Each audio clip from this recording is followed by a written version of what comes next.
said coming into this game now, it was going to be about situational football. All right, we did. All right, third down defense, they were 3 of 11. Offense, we were 8 of 14. Talk about red zone. Red zone, they were 1 of 4. We were 2 of 3. And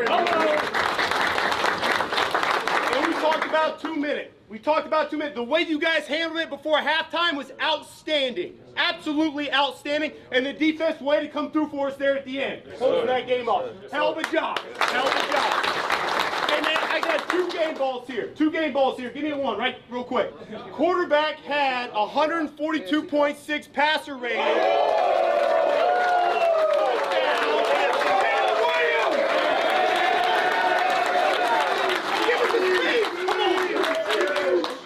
Hey, I love y'all boys.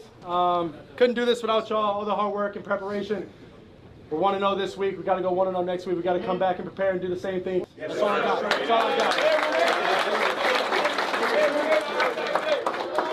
All right, the other one that stood out to me, man, all over the field today. 2 interceptions!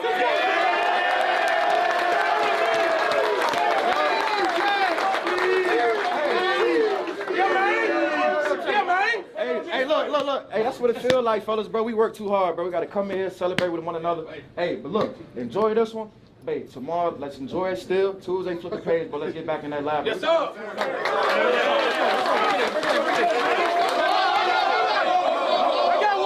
got one more. My bad. It's Boss Man's first home victory. First win.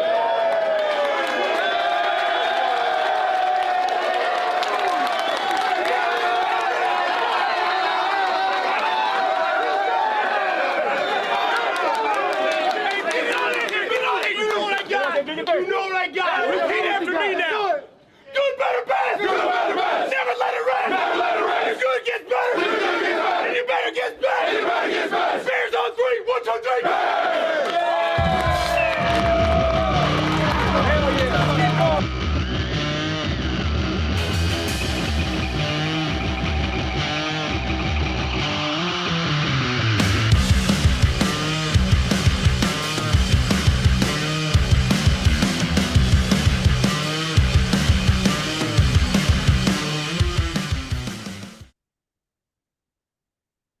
I've probably rewatched that like 15 times since.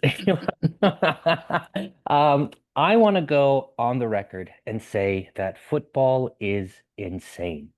Where you go from it's kind of just like a numbness now, and a week of screaming for Ryan Pohl's head, and maybe Caleb isn't getting it, and why aren't our draft picks playing, and why are we still not practicing correctly 1 week, to the next week, you're flea flicking on fools, being the team that can run a 19-play, 9-minute, 54-second sustained drive that ends in a touchdown and basically runs out the clock in the third quarter, after a strong defensive stop to start the quarter, after a great drive to end the first half, where the words excellent drive popped up into my head, which is maybe the first time I have ever used those words to describe anything Bears related. 1 week you get 52 dropped on your dome and you take out your starting quarterback, and the next week you hit a team with that trickeration, holleration, and they bring in their backup to close out the game. Football is insane. So, what did we learn about the Bears this week? Man, I thought Tremaine Edmonds' voice would be lower than what it was. I was very surprised that voice came out of that man. But anyway, that's an aside. I think what I learned is that our coach, Ben Johnson, is a psychopath. That dude's crazy. Yes. I mean, man, you're watching that game and Caleb played really well, and we'll get to him in a second. But Ben is just scheming guys wide open. All of the touchdowns, if you think about all 4 of those touchdown passes, nobody got tackled into the end zone. Rome walked into the end zone untouched. Luther walked into the end zone untouched. Komet and DJ were literally standing in the end zone with nobody near them. Yeah, DJ was crazy. DJ was just there. He's just there. He's just hanging out. Yeah. He probably got camouflaged because of those Navy end zones in his jersey or something. I don't know. Dallas just kind of forgot that he existed. It was crazy. I think, Ben kind of called him out. I think you mentioned in your monologue the headlines of, hey, we're not practicing like a championship level team. And it's clear the team responded. I think Grady Jarrett had like a defensive lineman or defensive player meeting with some of the leaders after that Detroit loss, and it's improving. And they left a lot of points out on the field also, which is ironic to say as they scored like 31 points. But I mean, it wasn't perfect. There was some balls that Caleb threw into the ground, wrong reads, but like we're nitpicking here. I mean, it was a great performance, easily the best, obviously, of the season. Might be one of the best games of Caleb's career. And like you said, that 19 play drive where they ran it 11 straight times for a team that the running game was still a work in progress. It wasn't good. Swift had some nice moments catching the ball out of the backfield, but running downhill on first and second down, it's still an issue. He had 13 rush attempts and like 2.5 yards per carry. That's not good. Yeah. It's not good. And as a team, they only rushed for 87 yards. Like it's not sustainable. I don't think they need to figure out how to address the running game. Luckily, in my opinion, I mean, there's definitely a handful of elite running backs, but then after that, you can find guys to help, right? If depending on what you're trying to do, they should be able to find somebody that's a trade candidate or a cut candidate or somebody that like they can get to help because they can't keep doing what they're doing. I thought it was interesting too that they had 6 players record a rushing attempt they had 6 players with rushing yards. Not one of them was Roschon Johnson. He had no rushing attempts, no rushing yards. It's wild as somebody that was listed as like your RB2 that out of the 6 players that attempted a rush, he was not one of them. Is there a reason he's not if he's playing, I don't he's know. not hurt, right? Yeah, no, he was on special teams. Actually, he notably had a penalty on special teams, a holding call on a punt, which if you looked at the replay, probably saved a blocked punt. So maybe it was a good play. Yeah. But he was there. He had 2 tackles. He had more tackles than rushing attempts. So it's interesting. I don't know. Maybe he was hurt. He's still getting his wind back, but him and Kyle seemed like they were on similar trajectories here in terms of like who could take over that RB2 spot. And it looks very clear based on Kyle's usage that he's kind of taken that over. They even let Kyle take a direct snap, which was kind of crazy. Yeah. I remember but looking. seems to have fallen out of favor there. Yeah, I was that it was weird to see that happen. He I mean his runs looked okay. I mean he had one where he ran backwards because I think he was just trying to not get tackled. But yeah, he's just a young guy trying to do too much there. Yeah, I think I like it though. I like that he's hard to tackle. He's like the opposite of Swift, who just falls down.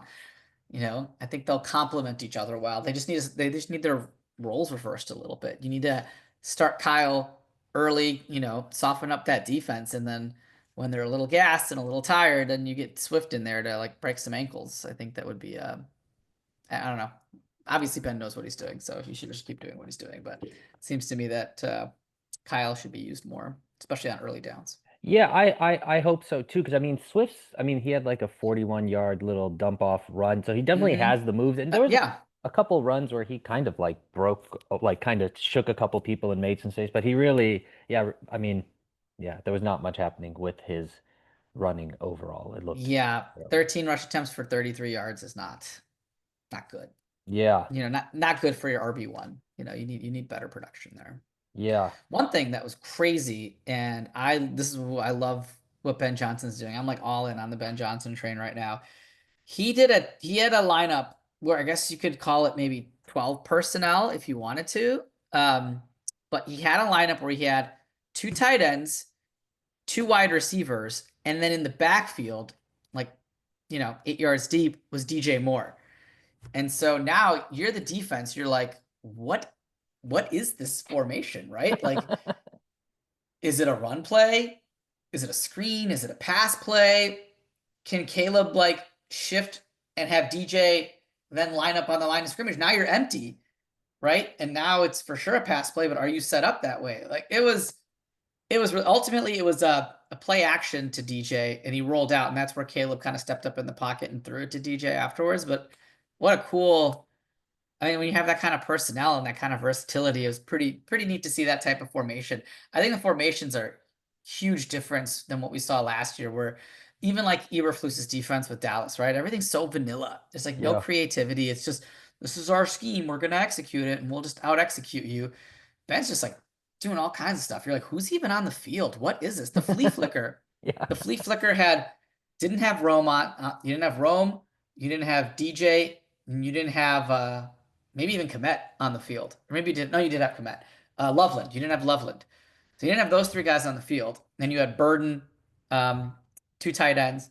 And you're like, oh, this is a run play.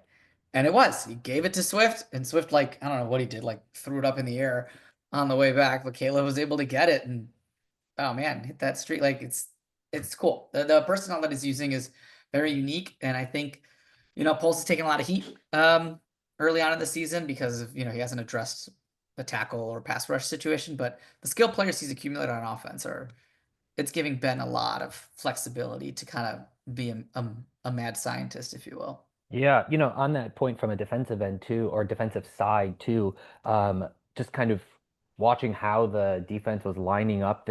Tom Brady kept talking about how they just basically had everyone on the line, and then they would just kind of like either rush or go back in coverage, and it kept kind of confusing Dak Prescott a lot of not being able to figure out what the read was. And so, now we have potentially both sides of the ball being able to kind of confuse the other side of like, I don't know if they're all coming in, are they all going out, who's the ball being thrown to on the offensive side, which is very exciting. I want to ask you, so like, what do you think happened from last week to this week? Because last week was just atrocious, and then the talked about we don't practice correctly, and then they had multiple drives where they looked stellar, man, and like you go from they don't practice well to a 19 fucking like just kill your spirit drive is bananas. Well, I think there's two things there. One is I do think they're improving slightly every week because they're still a very new unit. So they are improving a little bit every week. The other thing is like Dallas is not good, and the first two teams that the Bears played are good. They have very good coaching and very good personnel. And the Bears are behind those teams in terms of that. They got a Dallas team here that also has a first-year head coach and doesn't have as much talent as they do. They have a superstar in CeeDee Lamb who left the game very, very early. Now, I do still think the Bears win if CeeDee plays, just because they played so well yesterday, but that game could look a lot different if CeeDee plays. But, they also lost, they didn't have their center either, Cooper Beebe. So I think it was more of a team that like was kind of in the same situation as the Bears. So it's a combination of I think that they're improving slowly week after week, and then also it was a much easier team to play against. Also, you got to remember that Ben Johnson knows Eberflus. He knows his defense inside and out. He played against him, right? And Flus doesn't change. Flus is gonna, no matter who his personnel is, he's gonna run the defense that he runs, and it's up to the players to fit into that. Whereas, so Ben's seen it. He knows what to expect. And I don't know if you can say the same the other way around, because Ben is running plays with the Bears that he never really ran with the Lions, right? You saw some design QB runs. You saw a couple RPOs. You saw some things there that maybe he doesn't do with Jared Goff as much, just based on the personnel that he has. So I think it was a coaching mismatch, and also the Bears slowly improving week after week. Yeah, yeah, because even offensively, Dallas didn't really look. They looked pretty. I mean, they were like mad efficient. Like Dak was pretty efficient on the throws. The running game, like I mean, in our group chats, it's like we don't have a We didn't really have a pass rush. We really didn't have much of a run defense, and they still kind of held it together. Yeah, the pass rush was awful, right? Yeah. And I think Dennis Allen has his work cut out for him. He's got to do those disguises because he can't generate pass rush. I mean, Sweat was, he had a sack, which was great, but it came in the second half. He was really a non-factor. Dio was a non-factor. Trevon, didn't really hear his name. Grady Jarrett got some pressure, but then he got called for, hitting the quarterback below the knees. It wasn't great. And, the defense rallied, and Tremaine Edmonds had a hell of a game. Tyreek Stevenson, I want to give him a shout out. Yeah. He was much maligned, right? I think I saw something where before this game, opposing quarterbacks had a perfect passer rating when they were targeting him. But then this game, he kind of balled out. He had, I think he had 8 passes or something like that targeted to him. And he only allowed 2 catches for 9 yards, something like that. And he forced that fumble on the opening drive that really set the tone for the game. So Tyreek Stevenson kind of bounced back. I thought he did pretty well. So shout out to that. And I mean, but it's hard because the Bears still have a lot of injuries there and they're kind of depleted. Yeah. So I'm glad to see Dennis Allen's kind of getting the most out of those guys. But if they play like better teams like they just did, they're probably still behind the 8 ball. Yeah, shout out Tyreek Stevenson. Shout out Noah Sewell for all the goddamn tackles he did too. It was good to see Yeah, that. man.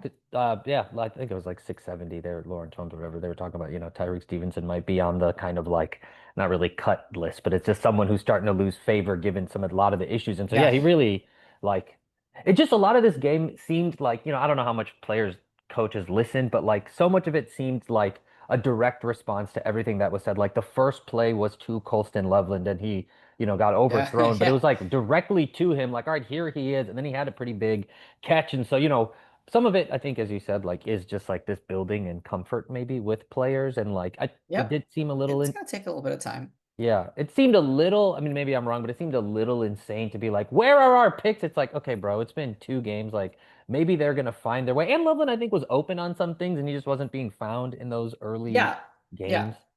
That's what I mean. Like, there are several plays yesterday where more than one guy was open, and Caleb took one guy where maybe he could have had taken another guy. And so that's what I mean. Ben Johnson is just like a mad scientist, the way he does things. And I think Loveland would have had more targets and would have been a bigger part if he didn't get hurt. He Yeah. got hurt in the middle of that game. It's nothing serious. I think he should be back for the Vegas game, but that was who knows what he could have done. I also want to give a shout out to Braxton Jones, who's been under a lot of heat lately. He had a good game yesterday.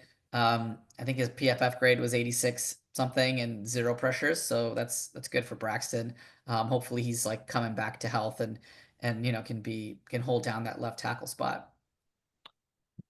This game, sort of as we close out this game, it was just like very complimentary. Like we scored after the Tyreek Stevenson fumble. Yeah. Like we Yeah. closed the half and then by scoring, then the defense shut it down and then we scored. It was just like they balanced each other very nicely. And you get this like well-rounded looking win. I think the feeling of like what previous had been like the defense does some shit and then the offense does nothing.